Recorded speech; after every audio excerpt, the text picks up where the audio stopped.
Corona जैसी communicable disease के ऊपर भी एक अप्रामाणिक कार्य किया है। हमने दवाई के अंदर तो ये हमने कहा ही नहीं कि ये हम कोरोना को जो है कंट्रोल करते हैं, क्योर करते हैं। बाबा रामदेव, जिनको आज आपदा में अवसर के नाम से जाना जा रहा है। जी हां, बिल्कुल सही सुना, आपदा में अवसर के नाम से जाना जाता है इन्होंने। जब जब भारत देश पर आपदा आया तब तब इन्होंने अपना अवसर समझा, तुरंत दवा बना दिया, लेकिन उसका कोई प्रूफ नहीं है, जांच ही नहीं है। स्वास्थ्य मंत्रालय और आयुष मंत्रालय का कोई भी कोरोना से जुड़ी हुई दावों का लाइसेंस पत्र नहीं है। सिर्फ भयानक एडवर्टाइजमेंट के नाम पर अपना दुकान खोल रखा है और हमेशा इन्होंने एलोपैथिक को बुरा भला बोला। हम इन्हीं सब पर नजर डालते हैं और बताते हैं बाबा रामदेव ने कब कब क्या क्या किया है। शुरुआत कोरोनल दवा से करते हैं। 23 जून 2020 को बाबा प्रकट होते हैं और कहते हैं कि इन्होंने जड़ी बूटियां से कोरोना से लड़ने की दवा बना दिया है। और इन्होंने एक कॉन्फ्रेंस बुला के कहा कि कोरोना से लड़ने के लिए हमने दवा का खोज कर दिया है, इसका सक्सेस रेट 100% है और एक हफ्ते बाद हर पतंजलि स्टोर पर यह दवा मिल जाएगा। कोरोना जैसी कम्युनिकेबल डिजीज के ऊपर भी एक अप्रामाणिक कार्य किया है। सोचने वाली ये बात है कि दुनिया में WHO ने, IMA all India medical institute ने नहीं, तो फिर बाबा ने कैसे ढूंढ लिया। और सबसे बड़ी बात है कि इतनी बड़ी दवा बन गया और हेल्थ मिनिस्ट्री को पता नहीं चलता है, नई मिनिस्ट्री ऑफ आयुष को पता चलता है। सबसे बड़ी बात है कि कोविड महामारी से निपटने के लिए गवर्नमेंट नूडल्स एजेंसी ICMR को कानों कान तक खबर नहीं लगता और इसके बावजूद यह दावा बनकर तैयार कर देते हैं।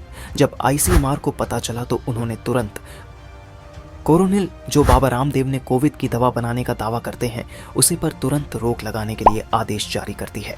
और उन्होंने यह कहा कि पतंजलि ने हमसे कोविड की कोई दवा बनाने के लिए कोई अनुमति ही नहीं लिए और कोविड पर दवा बनाने की रिसर्च से जुड़ी जानकारी के पूरे कागज दिखाने के लिए आदेश पास कर दिया। आयुर्वेदिक रिसर्च जुड़ी एक बात बता दें आपको, जिस स्टेट में वह रिसर्च किया जाता है उसे स्टेट के लाइसेंसी अथॉरिटी से आपको लाइसेंस लेना पड़ता है। लेकिन जब उत्तराखंड स्टेट से पूछा गया कि आपने क्या लाइसेंस दिया है, तो उन्होंने बोला कोरोना का कोई भी दवा बनाने के लिए हमने पतंजलि को कोई भी लाइसेंस नहीं दिया है। हमने दवाई के अंदर तो ये हमने कहा ही नहीं कि ये हम कोरोना को जो है कंट्रोल करते हैं, क्योर करते हैं।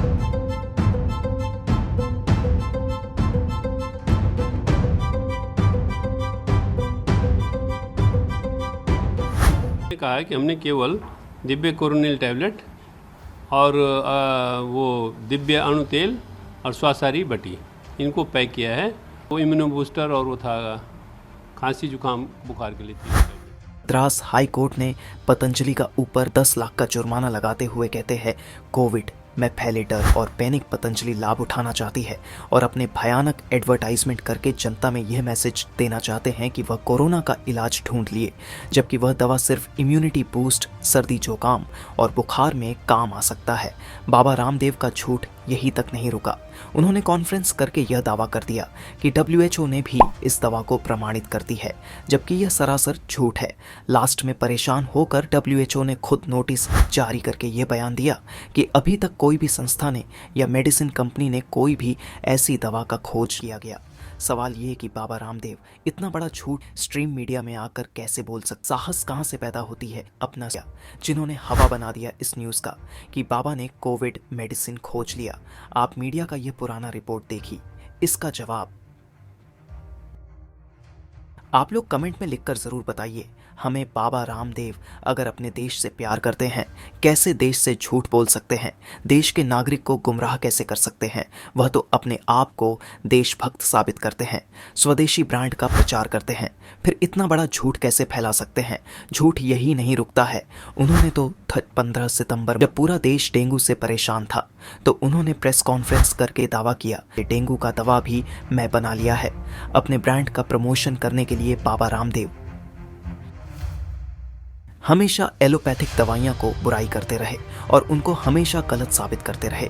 उधर डेंगू का इलाज का जड़ी बूटियां से होने का दावा करने वाले बाबा रामदेव का प्रेस कॉन्फ्रेंस सुनते हैं। और इसमें 10-15 तुलसी के पत्ते इतना ये मिला करके और रख लें। ज़्यादा क्रिटिकल कंडीशन है तो एक बार में तो देने से उल्टी भी हो जाती है, तो थोड़ा थोड़ा करके देते हैं और एक ही दिन में एक दिन की तो बहुत दूर की बात है, 1 घंटे के अंदर ही पेशेंट का फीवर कम होने लगेगा, प्लेटलेट उसका अप होने लगेगा। नहीं तो प्लेटलेट चढ़ा तो देते हैं लेकिन वो गिरने की स्थिति इस कदर जारी रहती है कि अभी चढ़ाए और अभी गिर गए, तो ये अभी पिलाए और अभी बढ़ गए। तो दिल्ली और आसपास के इलाकों में डेंगू के मरीजों की तादाद लगातार बढ़ रही है। इसी वजह से डेंगू के कुछ खास उपाय दिल्ली में बता रहे थे स्वामी राम। एम्स नोटिफिकेशन जारी करके बताया कि ऐसा कोई साइंस रिपोर्ट नहीं बोलता है कि डेंगू का इलाज किसी जड़ी बूटी से किया जा सकता है।